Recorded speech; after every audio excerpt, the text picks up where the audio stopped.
Reform MP Richard Tice has launched a scathing attack on Labour leader Keir Starmer, accusing him of creating a false narrative surrounding the devastating Southport attacks in a fiery statement.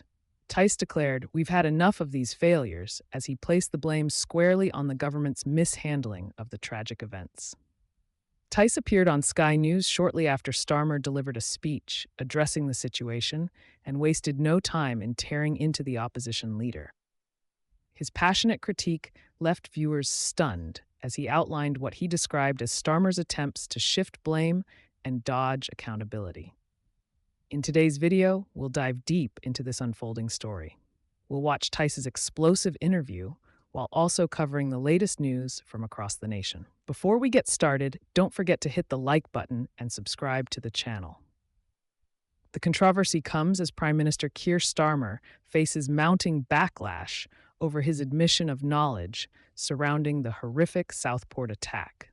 Critics have accused Starmer of being complicit in a cover-up of the events, adding to the growing pressure on his leadership.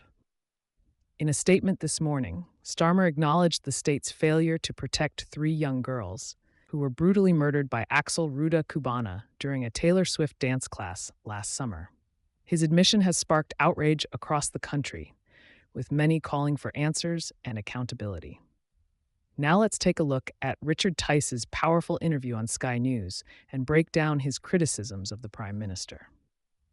The Prime Minister is continuing to deliberately mislead the British people to continue suiting his own narrative. And I'm afraid all of this nonsense that he couldn't say anything is simply untrue. And it's not true to say that the nature of terrorism has changed. In 2016, the murder of Joe Cox, Thomas Mayer was immediately declared an act of terrorism by one individual. 2017, the murder of Keith Palmer here in Westminster by Khalid Massoud, immediately declared an act of terror.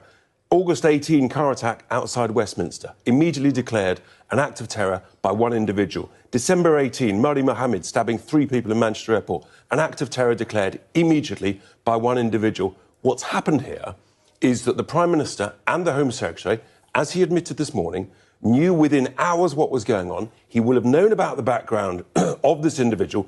They've made the deliberate judgment to withhold information from the British people that they could have told the British people because Axel Ruda Cubana was not charged until the 1st of August. So we could have been told, we should have been told about the prevent and the failings, and it should have been declared a terror incident within 24 hours.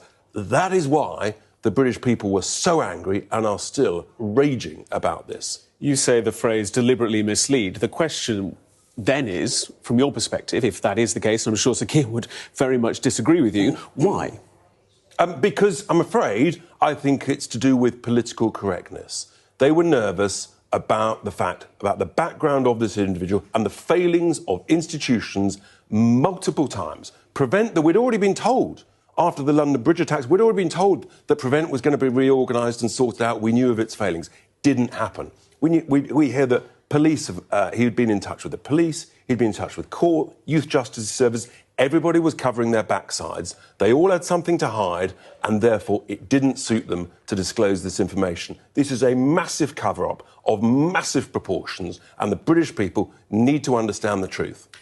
The Prime Minister said earlier that if the trial had collapsed because crucial details have been revealed by he or others whilst the case was being built, that Axel Ruda Cubana could have walked free. That's his argument as to why. That is misleading waffle and nonsense. The guy hadn't been charged, OK? So we know what the law of the land is, as does the Prime Minister, and I've just listed out a series of previous instances where the British people were told within 24 or 36 hours that it was a terror incident, often being told the background of the individual before they were charged. So I'm sorry, Prime Minister, but you are deliberately misleading the British people. You are creating a false narrative, and we're not going to tolerate it.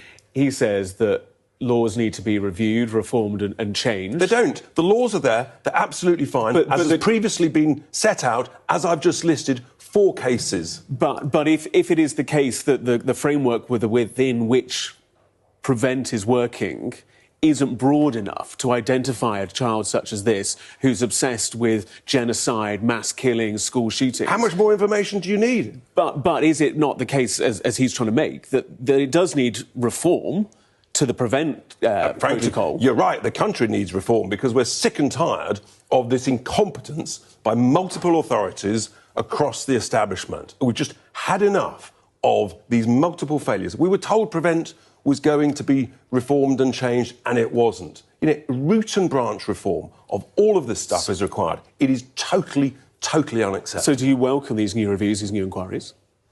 Look, it's interesting. I mean, let's have a public inquiry because we need to know hour by hour who knew what, when, and why decisions were made to withhold information from the British public. Nigel Farage was quite right to say questions need to be asked. He was quite right to say that the truth was being withheld from us, and he was completely wrongly smeared and labelled as being responsible for the appalling riots that then took place. If we'd been told the truth, I don't think those riots would have taken place to anything like that degree. Therefore, the responsibility for those riots arguably rests with the people who deliberately withheld information from the British people. Nigel Farage, you mentioned him there, he was criticised. It comes as no surprise to me to tell you that. You are well aware of it. Do you stand by the way that your criticisms were levelled, the phraseology, the language that was used during the time? He's just been proven right. He's literally been proven right. That we said questions need to be asked and answered, and he said, is the truth being withheld? And it turns out the truth was being withheld. The Home Secretary and the Prime Minister knew exactly what was going on. Rudy Cabana had not been charged. We need to know when they discovered the contents of the monster's bedroom and why they made those decisions to say that it's a non-terror-related incident. The day after, and then even months later, on the 29th of October, the Chief Constable of Merseyside Police inexplicably still said it's non-terror-related. Richard Tice, Reform MP, thank you for your time. What are your thoughts on this? And Starmer, let me know in the comments. In some other news, Rachel Reeves's plans to approve a major expansion of London's airports, including the long-debated third runway at Heathrow, have been branded desperate as she had attempts to boost economic growth. The Chancellor is preparing to give the green light to 3 significant airport projects across the capital, with plans to bring Gatwick's second runway into full-time use and increase capacity at Luton Airport. Announcements are expected to come later this month as part of a broader speech on growth initiatives, despite anticipated opposition from senior labor figures and environmental groups. The Chancellor has been searching for policies to boost growth, which is predicted to be just 1.6% this year.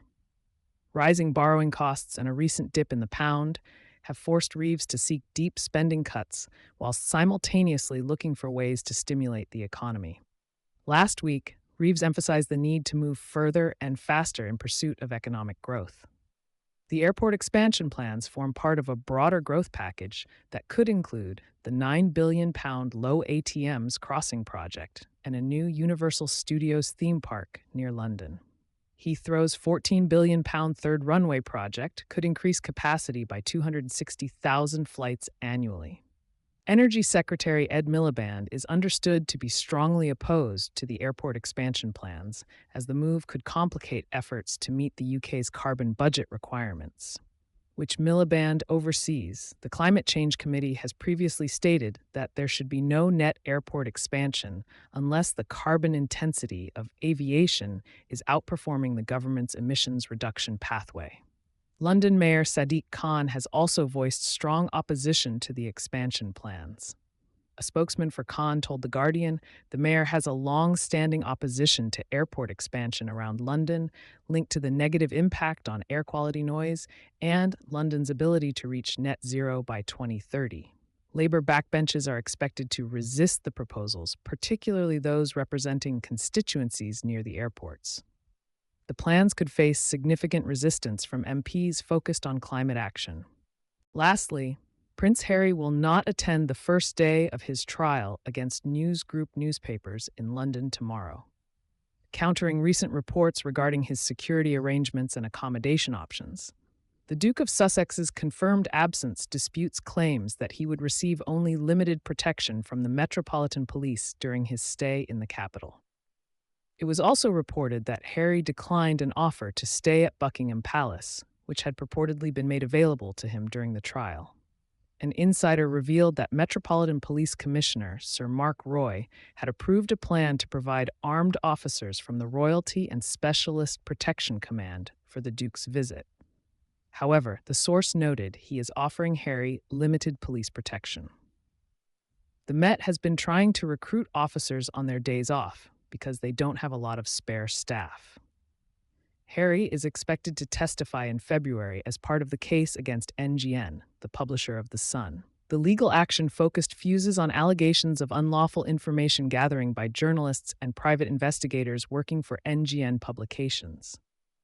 The Duke has accused the publisher of phone hacking and other privacy violations between 1996 and 2011. Both The Sun and the now-defunct News of the World are implicated in the claims. NGN has denied wrongdoing. What are your thoughts on what we discussed in today's video? Let me know down in the comments section below. If you've not yet already, make sure you do. Drop a like on this video and subscribe to the channel.